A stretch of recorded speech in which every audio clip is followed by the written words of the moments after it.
कर्म का फल हर मनुष्य को भोगना पड़ता है।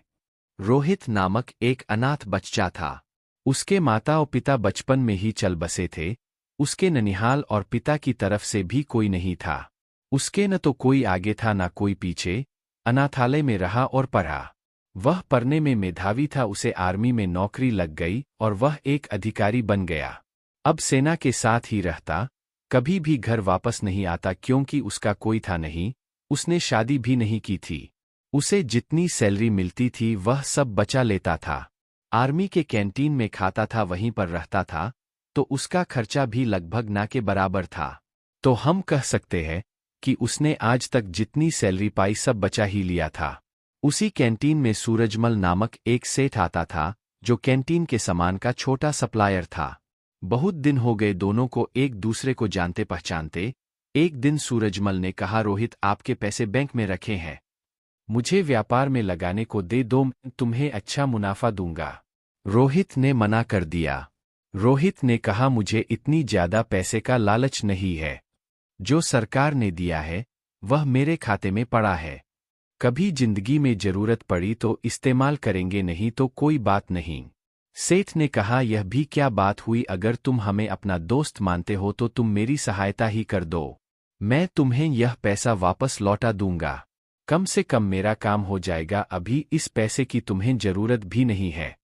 बात तो सही कह रहे हो, पर आप पैसा वापस करोगे इसकी क्या गारंटी है?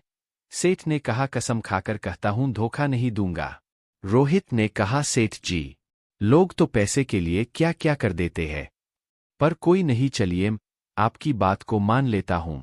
कम से कम आपका तो भला हो जाए। सेठ ने मुस्कुराते हुए धन्यवाद कहा और रोहित को गले लगा लिया। पैसा लेने के बाद सेठ जब भी आता रोहित को बहुत बहुत धन्यवाद देता। सेठ का बिजनेस रोहित के पैसों से बढ़ रहा था। आमदनी दिन दुगनी रात चौगुनी हो रही थी। आमदनी बढ़ने के साथ अब सेठ की नीयत में बेईमानी आ चुकी थी। वह अब पैसा ना लौटाना पड़े उसका बहाना ढूंढता रहता। इसी बीच बॉर्डर पर पड़ोसी देश के साथ युद्ध शुरू हो गया और रोहित को भी जाना पड़ा। जहां युद्ध हो रहा था वो इलाका काफी दुर्गम था। वहां पहुंचने का एकमात्र रास्ता अश्व से पहुंचने का था। रोहित एक कुशल घुड़सवार था। उसे जो घोड़ी मिली वो खराब थी। रोहित के पीठ पर बैठते ही सरपट भागने लगी। रोहित उसे काबू में करने की जितनी कोशिश करता वो अपनी गति और तेज करती जाती। रोहित ने लगाम पूरी ताकत से खींचा। घोड़ी का मुंह कट चुका था, पर पता नहीं आज ये घोड़ी कुछ भी सुनने को राजी नहीं थी। घोड़ी भागते भागते दुश्मन के खेमे के सामने जाकर खड़ी हो गई। रोहित दुश्मन की गोलियों का शिकार हो गया। सेठ बराबर आर्मी कैंट में जाता था। उसे वहां पता चला कि रोहित युद्ध में वीरगति को प्राप्त हुआ। सेठ ने वहां काफी दुख दिखाया और कैंट से बाहर आते ही खुशी से झूम उठा। अब पैसा वापस नहीं करना होगा। सेठ का व्यापार दिन दोगुनी रात चौगुनी तरक्की कर रहा था। कुछ दिनों के बाद सेठ की पत्नी मां बनी और सेठ एक सुंदर बच्चे का पिता बना। सेठ के जीवन का ये सबसे बेहतरीन समय चल रहा था। समय बीतते देर नहीं लगती। सेठ का बेटा अमर जो अब बड़ा हो गया था और अब सेठ के साथ मिलकर व्यापार करता था। अमर विवाह योग्य हो चुका था। अच्छे घर की सुंदर सुशील कन्या देखकर अमर की शादी हो गई। अब सेठ कहता, कुछ दिन की और बात है, अब बेटा व्यापार संभालेगा। मेरी जिंदगी सफल हो गई और क्या चाहिए मुझे। अमर की शादी हुए मुश्किल से 2 महीने हुए थे। अमर सड़क पार कर रहा था, उसे चक्कर आया और गिर गया। लोग उसे उठाकर हॉस्पिटल पहुंचाए। उसके ब्रेन का एमआरआई और अन्य टेस्ट हुए तो पता चला अमर को ब्रेन कैंसर है। सेठ ने डॉक्टरों से कहा, पैसे की चिंता मत करें, आप इलाज करें। डॉक्टर और हॉस्पिटल बदलते गए पर अमर की हालत दिन ब दिन खराब होती गई। सेठ अब व्यापार पे ध्यान नहीं दे पा रहा था। उसके कस्टमर छूटते जा रहे थे। हॉस्पिटल का बिल बढ़ता जा रहा था। अब सेठ पर कर्ज काफी हो चुका था। सेठ परेशान था। अब अमर को डॉक्टर ने जवाब दे दिया। सेठ हार चुका था। किसी चमत्कार की आशा में बैठा था। चमत्कार तो नहीं हुआ, पर अमर अब इस दुनिया में नहीं रहा। महीनों जिंदगी की जंग लड़ने के बाद अमर हार चुका था। सेठ के घर में हाहाकार मच गया। सेठ, सेठानी, अमर की पत्नी सब विलाप कर रहे थे। यहाँ तक कि घर के नौकरों का भी रो रोकर हाल बुरा था। एक साधु उधर से गुजर रहे थे, उन्होंने करुण क्रंदन सुना तो रुक गए। वहां जाकर उन्हें कहा, रोने से कुछ नहीं होगा, जो होना था वो हो गया। सेठ गुस्से में बोला, मेरे साथ ही क्यों? साधु ने कहा, सब कर्म का फल है, यही चुकाकर जाना होता है। आज बहुत रो रहे हो, कल तो तुम बहुत हंस रहे थे। सेठ ने कहा, मैं कुछ समझा नहीं महाराज। साधु ने कहा, तुमने अपने व्यापार के लिए उधार पैसे लिए थे। जब व्यापार चल पड़ा तो तुमने जिसके पैसे थे उसे लौटाए नहीं।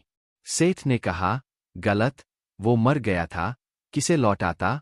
साधु ने कहा, झूठ नहीं, तुम भूल गए उसके मरने के समाचार पे तुम कितना खुश हुए थे। उस दिन तुमने मिठाई बांटी थी। क्या मिठाई बांटना सही था? तुम उसके पैसे को सरकार को या अनाथालय या किसी जरूरतमंद को दे सकते थे, पर तुमने नहीं दिया। तुम्हारी नीयत में खोट थी। सेठ शर्मिंदा था। आज सेठ वहीं पर खड़ा था जहां पर आज से 20 साल पहले खड़ा था। आज ना तो पैसे थे, न व्यापार, और ना ही पुत्र, और ढेर सारा कर्ज था। साधु ने कहा, ये तुम्हारा पुत्र वही लड़का रोहित था, ये अपना हिसाब करने आया था, हिसाब कर लिया और चला गया। जितना उसने तुम्हें दिया था सूद सहित वापस ले लिया। तुमने उसकी शिक्षा, शादी, हॉस्पिटल सब पर खूब खर्च किया। जब वो गया तुम्हें भिखारी बनाकर गया। सेठ ने सुबकते हुए कहा, मान लिया मेरी गलती थी। इस बेटी की क्या गलती, इससे तो सिर्फ 2 महीने पहले शादी हुई थी। साधु ने कहा, ये इसका कर्म फल था। ये पिछले जन्म में वो घोड़ी थी जिसके चलते रोहित की जिंदगी खत्म हुई। आज रोहित ने बदला ले लिया और इसकी जिंदगी नर्क बनाकर चला गया। जीवन में कुछ भी बिना कारण नहीं हो रहा है। हो सकता है बीज आपने बहुत पहले लगाया हो और आप भूल गए हो। वही बीज पेड़ बन जाता है, तब हमें पता चलता है। इसलिए आप कैसा बीज लगाते हो हमेशा याद रखो। प्रकृति हिसाब करती है, आप याद रखो न रखो, प्रकृति हमेशा याद रखती है।